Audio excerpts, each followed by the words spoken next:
ഇന്നലെയാണ് വി.ഡി. സതീശൻ സർക്കാർ അധികാരമേറ്റത്. സത്യപ്രതിജ്ഞയ്ക്കെത്തിയ യുവനടി റിനി ആൻ ജോർജിനെ കൂക്കി വിളിച്ച് ആൾക്കൂട്ടം കടന്നാക്രമിച്ചിരുന്നു. ആൾക്കൂട്ടം സെൻട്രൽ സ്റ്റേഡിയത്തിലെത്തിയ നടിക്കു നേരെയാണ് കൂക്കി വിളിച്ചത്. സ്ത്രീകൾ ഉൾപ്പെടെ നടന്നു പോകുന്ന റിനിക്കു നേരെ വലിയ രീതിയിൽ കൂവി വിളിക്കുകയായിരുന്നു. അതേസമയം ആൾക്കൂട്ടത്തെ ചിരിച്ചുകൊണ്ട് നേരിടുന്ന റിനിയുടെ വീഡിയോ പിന്നീട് വൈറലായി മാറുകയും ചെയ്തു. ഈ ഒരു സംഭവത്തിൽ ഇപ്പോൾ വിശദീകരണവുമായി എത്തിയിരിക്കുകയാണ് റിനി.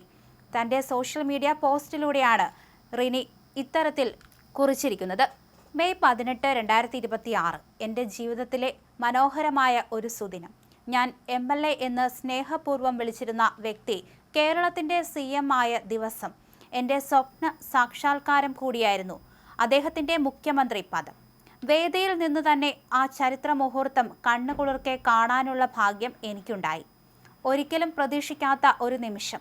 ഒരുപാട് ദേശീയ നേതാക്കളെ അടുത്തു കാണാനും സംസാരിക്കാനുമുള്ള അവസരം കിട്ടി.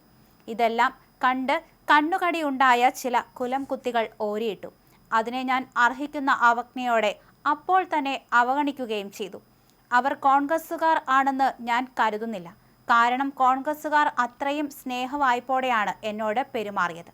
സത്യപ്രതിജ്ഞയ്ക്ക് വന്ന എന്നെ കോൺഗ്രസ്സുകാർ ആട്ടി ഓടിച്ചു എന്ന് പറയുന്നവർക്കായി ചടങ്ങിൽ സന്നിഹിതനായിരുന്ന തെലങ്കാന മുഖ്യമന്ത്രി രേവന്ത് റെഡ്ഡിക്കൊപ്പമുള്ള എൻ്റെ ചിത്രം പങ്കുവയ്ക്കുന്നു. ഇങ്ങനെയാണ് റിനി കുറിച്ചത്. അതേസമയം ഈ റിനിയുടെ ഈ പോസ്റ്റിന് താഴെ വലിയ രീതിയിലുള്ള ഒരു സൈബർ ആക്രമണം നടക്കുന്നുണ്ട്. നിരവധി പേരാണ് റിനിയെ അധിക്ഷേപിച്ചുകൊണ്ട് കമന്റുകൾ ഇടുന്നത്. ബലാത്സംഗ കേസിൽ പ്രതിയായി കോൺഗ്രസിൽ നിന്ന് പുറത്താക്കപ്പെട്ട രാഹുൽ മാങ്കൂട്ടത്തിനെതിരെ ആദ്യമായി വെളിപ്പെടുത്തൽ നടത്തിയത് റിനിയായിരുന്നു. ഇതിന് പിന്നാലെയായിരുന്നു പിന്നീട് കൂടുതൽ വെളിപ്പെടുത്തലുകൾ പുറത്തു വന്നത്. എന്തായാലും ഇന്നലെ സത്യപ്രതിജ്ഞയ്ക്കെത്തിയപ്പോഴാണ് ഇത്തരത്തിൽ നിരവധി ആളുകൾ റിനിയെ കൂക്കി വിളിച്ചത്. പക്ഷേ റിനി ഇതൊന്നും മുഖവിലയ്ക്കെടുക്കാതെ മുന്നോട്ട് പോകുന്ന ഒരു കാഴ്ചയായിരുന്നു കണ്ടത്. അതിനെ ചിരിച്ചുകൊണ്ട് നേരിടുകയായിരുന്നു നടി ചെയ്തത്. എന്തായാലും കോൺഗ്രസുകാർ തന്നെയാണ് ഇത്തരത്തിൽ റിനിക്ക് നേരെ കൂക്കി വിളിച്ചത് എന്നാണ് സമൂഹ മാധ്യമങ്ങളിലൂടെയൊക്കെ പ്രചരിപ്പിക്കുന്നത്. അതേസമയം കോൺഗ്രസുകാരല്ല ഇതൊന്നും ചെയ്തത് എന്നാണ് റിനി പറഞ്ഞിരിക്കുന്നത്. സെൻട്രൽ സ്റ്റേഡിയത്തിലെത്തിയ റിനി നടന്നു പോകുന്നതിനിടെ ആളുകൾ കൂക്കി വിളിക്കുകയായിരുന്നു. അതേസമയം വി.ഡി. സതീശനുമായി അടുത്ത ബന്ധം പുലർത്തുന്നയാളാണ് റിനി. സതീശനെ മുഖ്യമന്ത്രിയായി തെരഞ്ഞെടുത്ത സമയത്ത് അഭിനന്ദനങ്ങളുമായി റിനി പോസ്റ്റ് ഇട്ടിരുന്നു. പത്മനാഭന്റെ മണ്ണിൽ ഇനി എൻ്റെ ശ്രീ പത്മനാഭൻ വാഴും എന്നായിരുന്നു അന്നത്തെ പോസ്റ്റ്.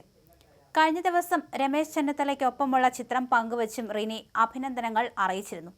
അതേസമയം രാഹുൽ മാങ്കൂട്ടത്തിനെതിരായ വെളിപ്പെടുത്തലുകളിൽ നിരവധി പേരാണ് റിനിയെ അപമാനിച്ചുകൊണ്ട് സോഷ്യൽ മീഡിയയിൽ കമന്റിട്ട് രംഗത്ത് വന്നത്. എന്തായാലും അതിനൊക്കെയുള്ള മറുപടിയായിട്ട് റിനി ഇത്തരത്തിൽ പ്രമുഖ നേതാക്കൾക്കൊപ്പം ചിത്രമെടുത്ത് പോസ്റ്റ് ചെയ്യുമായിരുന്നു. അതിന് പിന്നാലെയാണ് സത്യപ്രതിജ്ഞയ്ക്കെത്തിയപ്പോൾ തന്നെ ഇത്തരത്തിൽ കോൺഗ്രസുകാർ കൂക്കി വിളിച്ചു എന്ന രീതിയിൽ പ്രചരണം നടത്തിയതും അതിൽ പ്രതികരിച്ച് റിനി രംഗത്ത് വന്നതും.